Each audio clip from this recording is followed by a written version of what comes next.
네, 안녕하세요. 건프로입니다. 오늘 영상은 앞으로 2차 전지는 무조건 이 주식입니다. 연기금이 무려 1조나 쓸어 담은 이 주식 무식하게 사모으세요. 정말 무섭게 오를 겁니다. 라는 주제로 이야기를 나눠보려고 하고요. 건프로의 대박주죠. 이 주식에 대해서 알아보는 시간을 가져보도록 하겠습니다. 자, 한 분도 빠짐없이 구독과 좋아요, 응원의 댓글까지 남겨주시고 그러면 본격적으로 영상 시작하도록 하겠습니다.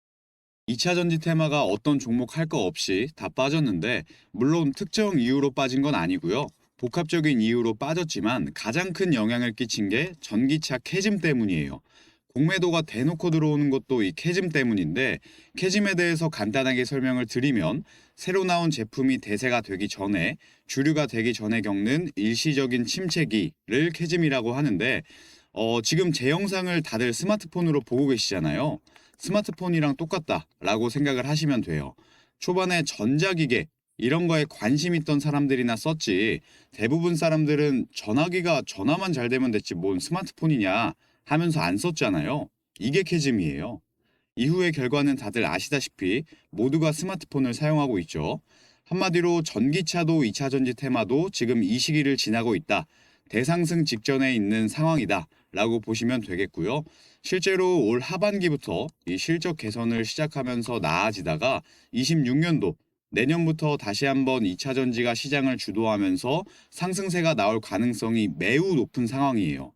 그러면 2차 전지 종목들 중에서 어떤 종목을 쓸어 담아야 가장 만족스러운 수익을 볼 수가 있을까? 연기금이 이미 힌트를 줬습니다. 우선 최근 들어서 연기금의 적극적인 매수가 이어지고 있다라는 사실은 다들 알고 계실 거예요.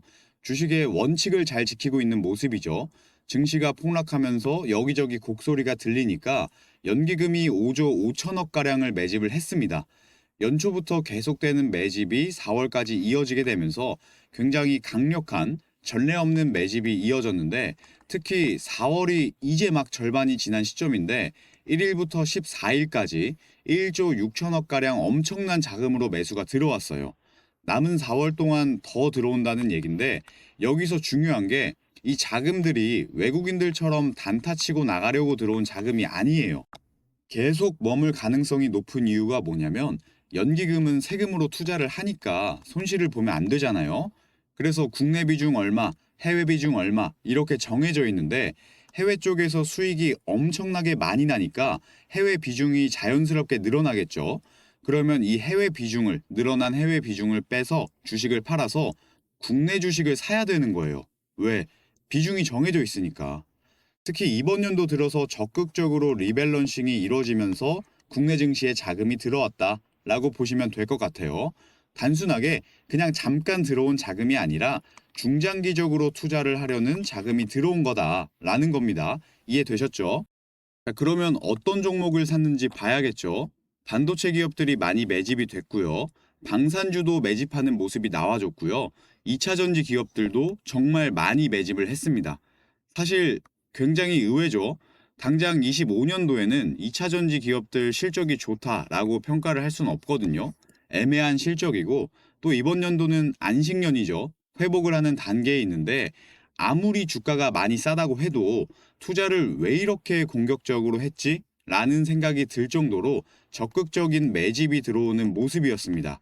특히 제가 오늘 대박주로 준비한 이 종목에 정말 강력한 매집이 들어오는 것을 확인할 수가 있었는데요. 과연 어떤 종목일지 말씀드리기 전에 구독, 좋아요 안 누르신 분들 빨리 눌러주시고 다들 대박주가 기대되시면 댓글로 대박 기대라고 남겨주시면 제가 공개하도록 하겠습니다. 자, 오늘의 대박주는 바로 LG 에너지 솔루션입니다. 연기금 보유 수량이라고 적혀져 있죠. 여기가 24년도 9월인데 이때부터 연기금의 본격적인 매집이 시작됐고요. 주가가 올라가던 떨어지던 계속해서 매집을 하는 모습이 나왔는데 최근에 주가가 떨어지니까 오히려 더 많이 샀어요. 현재까지 200만 주 이상 매집을 완료한 모습입니다. 물론 앞으로 매집이 더 들어올 텐데 더 이상 매집을 하지 않는다고 해도 35만 원 정도 하는 주식을 200만 주 이상 매집을 한 거면 이게 7천억이 넘는 거거든요. 확실히 엄청난 자금으로 매집을 했다라고 보시면 되겠습니다. 계속해서 기사를 좀 보시면 올해 주가 상승을 이끌고 있는 연기금이 조선주는 매도하면서 반도체와 2차 전지를 대거 담고 있고요. LG엔솔은 이번 연도만 하더라도 2,400억 넘게 매집하는 모습이 나오고 있습니다. 물론 2차 전지 주식을 LG엔솔만 산 건 아니에요. 다양한 기업들을 매수를 했는데 특히 LG엔솔을 집중적으로 매수를 하고 있다라고 보시면 되겠고요. 제가 앞에서 2차 전지 기업들이 25년도 실적은 조금 애매하다, 조금 회복하는 기간이다라고 말씀을 드렸었죠.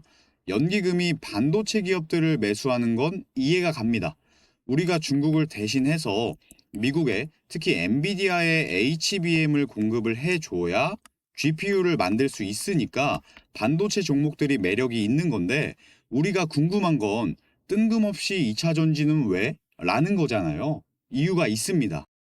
바로 현대차의 미국 진출 때문입니다. 미국 시장에 4년간 30조를 투자를 하면서 현대가 미국 진출 선언을 했죠.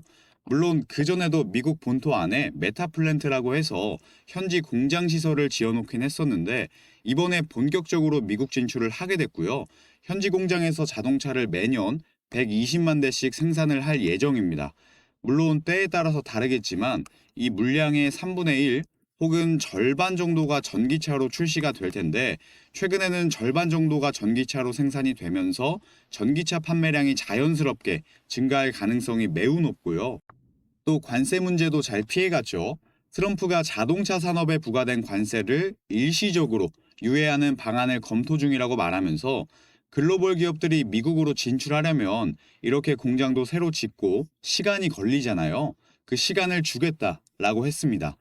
현대차도 4년간 30조를 투자해서 생산 라인을 구축하겠다라고 발표를 했었는데, 내가 미국 본토에 공장도 짓고 투자도 하겠다고 했는데 이 관세를 매길 대로 매기면 기업들 입장에서는 불만이 커지겠죠. 아예 철수를 해버릴 수도 있고요. 당연히 시간이 필요할 거고 트럼프도 시간을 여유롭게 줄 수밖에 없다. 아마 반도체 같은 경우는 일부 관세를 좀 맞을 수도 있겠지만 자동차는 보시는 바와 같이 완벽하게 관세를 피해가는 모습들이 나와줬습니다. 또 미국 내에서 현대 전기차 출시 일정이 굉장히 많은데 25년도 미국에서 신차 4대 중에 한 대는 친환경차다. 그러니까 전기차 판매량이 많을 수밖에 없고요. 콕스 오토모티브 수석연구원 보고에 따르면 25년도에 인플레 감축법에 따른 보조금이 줄어도, 그러니까 전기차나 2차 전지 기업들에게 최악의 사태가 오더라도 전기차의 시장 점유율은 늘어날 것이다 라고 전망을 했고요. 실제 점유율이 이렇게 늘어나기도 했습니다. 앞으로의 전망도 굉장히 좋습니다. 지금까지 쭉 성장해 왔지만 올 하반기부터 이 성장치가 2배가 뛰죠. 26년부터는 더 고속 성장이 나오지 않을까 전망이 되고 있습니다. 아직까지 미국이 금리가 높아서 이 자동차 판매량이 저조한 편인데 이 정도의 전망이 나왔고요. 경기 침체와 함께 이제 금리가 슬슬 내려갈 가능성이 높습니다. 트럼프가 금리 인하 의지를 밝힌 만큼 전문가들은 올 하반기에는 금리 인하가 시작될 거라고 예측을 하고 있는데, 이렇게 되면 자동차 판매량이 더 증가하면서 지금 보시는 전망치보다 더 큰 성장을 할 가능성이 매우 높기 때문에 연기금이 2차 전지 기업들, 특히 LG엔솔을 1조 가까이 매집을 하고 있다라고 보시면 되겠습니다. 자, 다음으로 LG엔솔의 실적 전망을 보시면 24년, 이때에 비해서 매출이 줄긴 했지만 작년 실적도 나쁘지 않았고 25년도 재밌게도 매출이 다시 늘어납니다. 26년도 마찬가지로 매출이 더 늘어날 것으로 전망이 되고요. 매출만큼 중요한 게 그래서 영업이익도 그만큼 늘어나느냐 이거거든요. 작년 대비해서 영업이익이 2배가 뛸 것으로 예상이 되고 있는데, 아니 지금 2차 전지 기업들 다 죽겠다는데 이게 어떻게 가능한 거냐. 제가 여태까지 전기차 얘기만 계속 했는데 배터리의 수요가 이 전기차에만 사용이 되는 게 아니죠. 어디에도 많이 사용이 되냐면 ESS에 많이 사용이 됩니다. LG엔솔이 아직 LFP 배터리를 자동차용으로 만들진 않아요. ESS용 에너지 저장 장치용으로 만들거든요. 예를 들어 태양광 발전소, 풍력 발전소 이런 것들은 에너지가 발전되는 타이밍이 정해져 있죠. 태양이 항상 뜨는 것도 아니고 바람이 항상 부는 것도 아니니까 발전소 옆에 이렇게 배터리를 만들어 놓고 이럴 때 전기가 많이 생산되면 전기를 저장해 놨다가 필요할 때 사용할 수 있게 만들어주는 게 바로 이 ESS 배터리인데, 친환경 정책이 바이든 정권 때부터 시작이 되면서 많은 공장들이 공장 바로 옆에 이런 발전소들을 짓기 시작했는데, 이제 슬슬 완공들이 되고 있어요. 그래서 에너지 저장 장치가 많이 필요하기 때문에 많은 수요가 있었고, 최근에 중국의 CATL 배터리를 제치고 일본과 유럽에서 1조 원 단위의 배터리 공급 계약을 체결하고 있습니다. LG엔솔이 워낙에 세계적으로 가장 안전한 배터리라고 인정받는 기업이라서 LFP 시장의 진출과 동시에 수주를 따내고 있고, LFP 배터리가 대박을 치고 있다. 추가적으로 LG엔솔이 서너 개의 유럽 기업들과 추가로 조단위 공급 협상을 하고 있어서 ESS 수주 금액은 10조 원이 넘을 것으로 예측이 되고 있고요.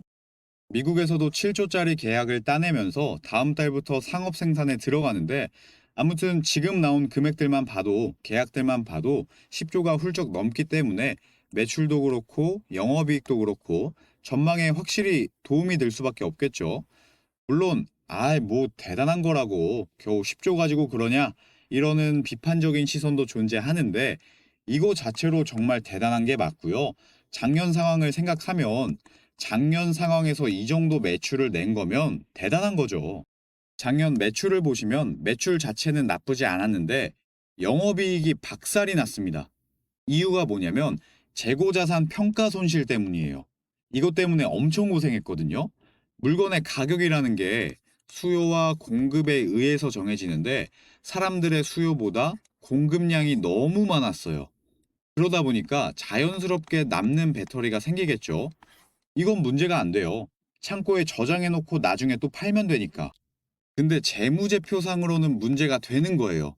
12월이 넘어가고 연도가 바뀌게 되면 남는 이 배터리들을 재고 평가 손실로 처리를 합니다. 어쨌건 만들어 놓고 못 팔았으니까 이 손실을 냈다라고 보는 거죠. 나중에 이 재고들을 팔게 되면 자연스럽게 평가 손실이 다시 정상이 되긴 하는데, 이것 때문에 엄청나게 영업이익이 떨어졌어요. 보조금이 없었으면 아예 적자가 났을 정도로 굉장히 심각한 상황이었는데, 그런 상황 속에서도 10조가 넘는 계약들을 따냈고 영업이익도 다시 정상화됐죠. 내년도 분위기가 좋게 흘러갈 것으로 예상이 되고 있고요. 왜? 앞서 보신 대로 ESS용으로, LFP 배터리용으로 공장들이 놀지 않고 굴러가기 시작했고요. 다양한 소재들도 사용하기 시작했죠. 작년에 가장 큰 문제였던 재고평가 손실이 나지 않을 상황을 엔지엔솔이 만들었고, 특히 시장이 좋지 않은 상황에서 잘 대응을 하면서 현재 실적 방어에 성공을 한 모습이고요. 이게 왜 중요하냐?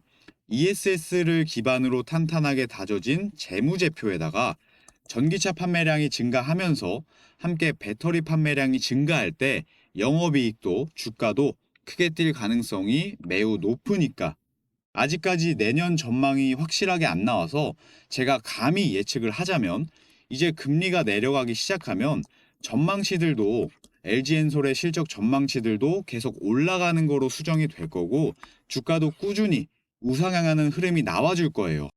그래서 내가 딱 한 개의 주식만 살 수 있다라고 한다면 연기금이 1조 가까이 매집을 했고 탄탄한 재무제표, 그리고 ESS라는 무기로 미국, 일본, 유럽 시장까지 진출한, 또 전기차 성장에 따른 매출과 영업이익에 대한 기대감이 있는 LG엔솔을 매수하는 게 가장 현명한 선택이다 라는 말씀을 드리는 거고요. 그래서 우리 구독자분들은 관심 가지고 꾸준하게 이 종목을 지켜보셨으면 좋겠습니다.